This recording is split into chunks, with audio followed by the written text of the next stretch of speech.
Hey y'all, it's Crystal. So just a forewarning before I get into this video, it's a lively day today at my apartment, so if you hear any background noise, I apologize in advance. I wanted to go ahead and film this today because I had a pretty crazy 24 to 48 hours and I felt like doing my nails and talking about it with you guys. As you can see by the title of this video, I'm going to be doing some nail art kind of inspired by the Mama Awards that just happened, and I'm also going to talk about it as well as talk about my Stray Kids ticketing fiasco that went down. So if that's something that you guys are interested in, then keep watching. If you guys just want to see the nails that I do, I may do a separate tutorial video for this one. I'm not 100% sure. If I do end up doing a separate tutorial, I'll add that in the description box below. So I'm gonna just go ahead and get started. So I honestly forgot that Mama's was happening. I mean, I remembered that it was happening, but I didn't realize that it was gonna happen this week. And I don't know what the deal is. When did they, I guess I remember when they started doing multiple days of ceremonies, but since when was that a thing and why? Who made that decision? Because honestly, I'm not a fan. That's pretty much when I stopped watching Mamas, because I used to watch Mamas when I first got into K-pop, but I kind of stopped. I want to say it was 2019. Yeah, because I don't even know if they had one during 2020. I'm sure they did, but I definitely did not watch it. So yeah, I used to watch Mamas whenever I first got into K-pop to kind of find new artists and groups to listen to. But after a while, the fans kind of just got a little too much. Fandoms are fandoms. There's some that are hardcore and then there's some that are pretty chill. But of course the hardcore ones are the ones that tend to be the loudest and the not so pleasant. I never really got into fan wars and whatnot, but I don't know, some folks need to chill, to be completely honest. And for those of you that don't know much about Mamas is, in my opinion, kind of like the equivalent of the Grammys here in the States. So this year they decided to do Mamas in LA for the first time.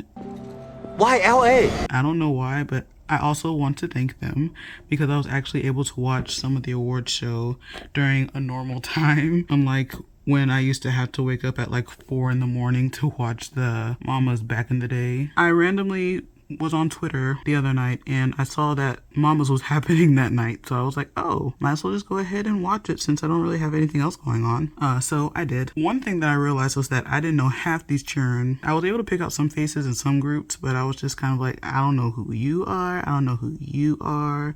But Pop Off, I guess, was just like, wow, I'm so out of touch with some of these newer groups nowadays. I think at the LA show, it was mainly a lot of newer or rookie groups that were in attendance. The intro was cute. I loved it. I didn't know who TWS, I think that's what it was. Don't know them, but they were great. Loved the little Dynamite cover. And then I think it was Islet did a Twice cover. And then friggin' Rise. I hate what happened to Rise so much. They did not deserve that. SM is trash, and all those trash fans need Jesus. I'm gonna pray for y'all. Rise did a cover of Kick It, which again I thought was kind of funny. And this is just me being stupid. How the group that's having all these scandals happen does a cover of another group that had a pretty horrific scandal happen. If you know, you know. We will not name the member that we are talking about, but I thought that was kind of funny and sad. I don't know. I hate what they did to Homeboy. I think his name was Sunghan? I could be wrong. There's Sunghan and then Sungchan. Sungchan is still in the group, I'm pretty sure. But I hate what they did to Sunghan. He was literally just living his best life, doing what most people, the people that were complaining about him, were doing. You know, those folks were probably actually doing worse to get that information, but yet they had to pretty much drag this boy through the ringer right after he debuted, and now he's no longer in the group. And I hate you guys for that because he did not deserve that. But I did also see that he's coming out with a solo next year, so I'm happy for him. Hopefully that goes well. I just hate that he basically had to remove himself from the group, because I think he also was going to be put back in the group, but then trash fans, or not even fans, horrible people, were sending like those wreaths or whatever to SM, and SM was not doing nothing about it. Trifling. trifling behavior, and all of you guys should be ashamed of yourselves. So continuing on with the show, one thing that I didn't really like was the venue. I know this is random, but I felt like, you know, if you've watched past Mama award shows, the performances especially are like super extravagant. And so, I mean, I get it. The Dolby Theater is kind of iconic because that's where they have the Oscars every year, but it was just not going to give what it needed to give for Mama performances. Like, let's be real. The performances were good, and I'll get to that later. I just felt like it could have been, I mean, the venue could have been a lot better and could have showcased the artists' performances a lot better too. Oh, and then I did not like how, I don't know if the girl was actually like there announcing names or whatever, but whoever was doing the announcements and like saying everybody who's going to be on the show that day, they butchered Lance Bass's name, and I will never forgive her. I was so upset. I loved NSYNC. I was an NSYNC girly growing up, and Lance Bass was my favorite member. Is my favorite member. Let's be real. I still love him, even though he will never love me, and that's okay. But I hated that she kept saying Lance Bass. Like, why are we butchering Homeboy's name? He is literally an icon. And Dustin Hoffman, bless his heart. I don't know if he knew where he was or what he was doing, but he, ooh, child, he was struggling. I don't know if he should have been the first one up there to present an award. I honestly thought another La La Land Moonlight moment was going to happen, and I don't know if he was part of that, but I got scared for a second because, yeah, he was struggling. But he was cute nonetheless. Old people are cute regardless, when they're nice. I mean, honestly, when they're rude, nah, never mind. They're only cute when they're nice. We ain't gonna go there with old people. Rise, their acceptance speech hurt my soul. I wanted to hold Anton so bad and just hug him because I felt so bad because he's already like so soft-spoken and just sweet, but for him to have to just like make that speech and then talk about how like a lot of things have happened. I mean, we all know what happened.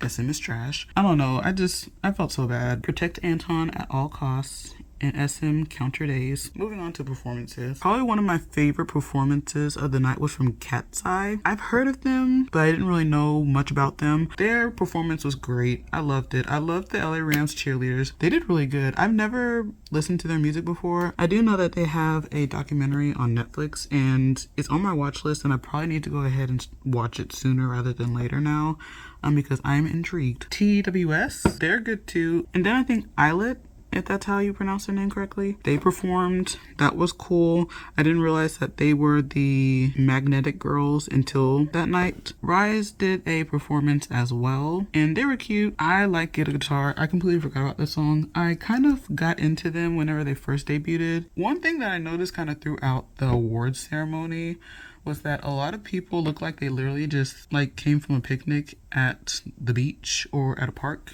and we're like, hey, what's this mama thing about? Let's just like stroll in our regular clothes and go to this award show. And they looked very regular, very basic. I mean, I don't know if people typically dress up for these award shows, but I feel like with other award shows, they at least try to look decent. But I feel like a lot of these people look like they literally just came from the street and was like, hey, mamas, what's this about?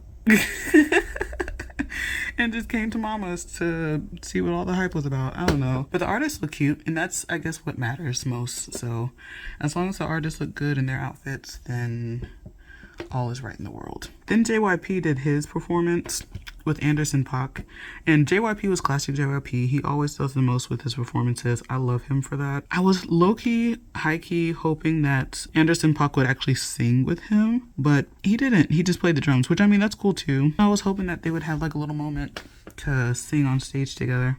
I don't know, I was thinking back to when Anderson .Paak did that song with Dean. If you don't know that song, you need to get your life together and listen to that song. It's called Put My Hands on You. I might actually be funny and link it in the description box. It's so good. Overall, JYP did a good job. The crowd was not hype enough for me, in my opinion. I wish that I was there. I would show them how it's done. Although there was one girl that they panned to that was getting her absolute life. So she made up for everybody else that was just kind of like there. So that's pretty much all I remember from night 1. I didn't watch any of night 2 because, again, night 2 happened, I think they said it was like 4 hours after the LA show ended, was night 2 in Japan. I know Bruno Mars won an award, and he also performed Apartment, or APT, however you pronounce it, with Rose or Rose. And you know, I'm probably like one of the few people that still hasn't heard that song. A few moments later. Tell me when there's something, I don't know the lyrics to the song. What was that country twang I just added? I mean, I am Texan, so. Meet me at the potter. That's literally the only part of the song that I know. Oh no, let me stop. Moving on to night 3. I tuned in whenever they were announcing Best Male Group.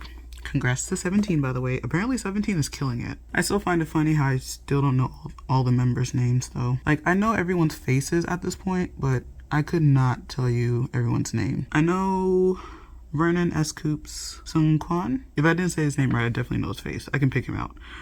Joshua, Hoshi, Uzi. Who else? Dino. I feel like I know Dino's face, but I never remember if it's Dino or DK. But I feel like DK looks completely different from Dino. And I don't even know if I'm saying Dino's name right. Is it Dino or Dino? I don't know, Dino Nuggets. Probably my favorite performance out of the 2 nights that I did watch. Granted, I didn't see a lot of night 3. I saw G-Dragon. I completely forgot that he came back, and he, I think, recently released a song. I forgot how much I loved that man. It was so good. And don't even get me started on the mini Big Bang reunion. Okay, I know a little bit about what happened with certain members that we will not name, but what happened with Top? I don't remember ever seeing anything about Top being involved in anything. I feel like something came out around the time that like filming for Squid Game 2 was happening, which I'm excited about that. I have so many K-dramas that I need to get caught up on. Why wasn't Top there? I was ready. I mean, granted, it was G-Dragon's performance, but y'all, when I tell you Doom Dada had me in a chokehold when that song first came out, I love that song so much. Don't get me started. I'm gonna sit up here and literally sing the whole song. I loved the mini Big Bang reunion. Of course, they did Fantastic Baby, but they also blessed us with Bang Bang Bang. So that was great. I was literally in my bed at like 2 a.m. trying not to scream. And then 17 performed. That was a good performance. Again, I don't really listen to 17 like that, but I may need to start listening to some of their music again. I didn't realize that they did a song with DJ Khaled. That was kind of crazy. And then, thankfully, I was able to stay up until they did the 3-Day Song Awards. 17 won Album of the Year, which is cool. And then Song of the Year happened, which, oh, by the way, I thought it was kind of weird how there was literally no female artists or girl groups in the Album of the Year category. I was like, where are all the women? And then they did the Song of the Year nominees, and that's where all the girls were. And I was kind of shocked at who won Song of the Year. And then we had Artist of the Year, which 17 won that as well. So again, congrats to them. You know when something, you have an idea of how something's gonna look, and then it just doesn't look like you planned for it to look? I'm having one of those moments right now. Whatever. They're on there now. So yeah, overall, Mamas was cool. Will I watch it again next year? Most likely. I didn't get a chance to go over my fiasco that is Stray Kids tickets, but I will insert a clip because I did record a little bit of my ticketing experience. So I'll insert that here. Okay, so I'm trying to get tickets to see Stray Kids, and we're about 30 minutes in to ticket sales. I started this ticket buying experience at like around 53,000 people being in front of me in the queue, and right now we're at 40,000. So at this point, I don't know if I'm gonna get tickets or not. It's probably a sign that I shouldn't buy tickets, but my sister also wants to go, and it's kind of exciting because this would be her first K-pop concert, and she really loves Stray Kids. But it's looking a little slim. So yeah, let's just hope that I'm able to get something. Okay, it's been about an hour now, and oh shoot, it just jumped into more. Now we're down to about 6,930. Whoa, I can't read apparently. We're down to 6,693 people. And it's going pretty fast at this point, so we'll see if I can get something. But when it starts going down that fast, it kind of makes me a little bit concerned. So, I don't know. At this point, they're probably just like all the premium seats left, but we'll see. Okay, it's jumped from like 5,000 to 333 people. So I think I'm probably going to get in with the next batch of folks.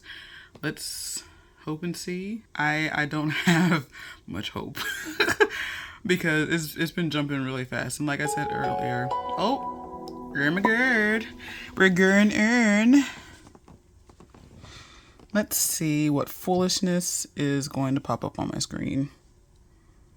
And it's 12:04 now. I need 2 tickets. Oh my God. Are you for real?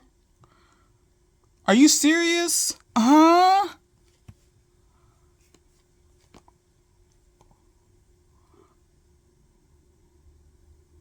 What? There's like no seats.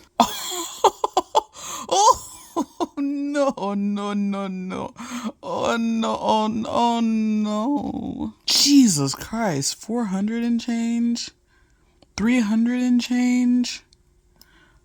Oh, there's 2 right here. But I am absolutely not spending $500 on tickets. My sister would kill me too. Like, are you for real? Well, like not even up here. Oh, well, god dang. They keep falling. Oh no, not up there. Okay, I need to concentrate because I'm starting to get sad now. This is crazy. I'm about to fight every single person that had the nerve to buy some tickets just to resell. Y'all are trash. Your mom's a hoe. Yes, I said it. Oh, there's tickets popping up. I gotta concentrate. Okay, bye. Okay, update. So it's been about 30 minutes since I've gotten in to the sale area, I guess. And I have not been able to secure any tickets. I've been kind of just chilling, waiting for more tickets to be released, and they do get released and then get snatched up right after. So, I realized during this ticket selling process or this ticket buying process for me, that it's a lot harder buying tickets for multiple people because I'm usually buying tickets for just myself. This time I'm buying 2 tickets. So it seems like every time 2 tickets pop up, they disappear. Like, if money wasn't an object, I could have gotten some floor tickets earlier, but I'm not trying to spend $400 or $500 on tickets. I can't afford to spend that much money on tickets. And I'm pretty sure my sister would kill me if I told her that she owes me $500 for tickets. I mean, she likes Stray Kids, but I don't know if she likes them that much. So, we're going to try again because general sales go on at 3. And I mean, hopefully Ticketmaster wasn't trifling and posted all the tickets during the pre-sale, but knowing them, they probably did. So we'll have to just wait and see at 3. It was a wash. Oh, random 4 ticket. Oh, that one just went away. But yeah, I mean, I'm happy for Stray Kids, but I'm also sad for me because I wasn't able to get any tickets. As you can see, ticketing was stressful and I did not end up getting tickets. I tried the second go around and I had tickets, but they just kept disappearing every time I clicked on them. So I'm going to have to wait until it's closer to show day to see if I could probably snag some tickets at regular price, because ain't no way that I'm buying resale because nobody wants to do that. Other than that, that's pretty much all that I have for you guys today. Thank you all for watching this video. If you liked it, like it. Subscribe if you want. Let me know if you did watch Mama's, some of your favorite moments from the Mama Awards show. And if you got tickets to Stray Kids, let me know which show that you're going to. And if you are a reseller, I hate you. Okay, that's all that I have for you guys today. Bye.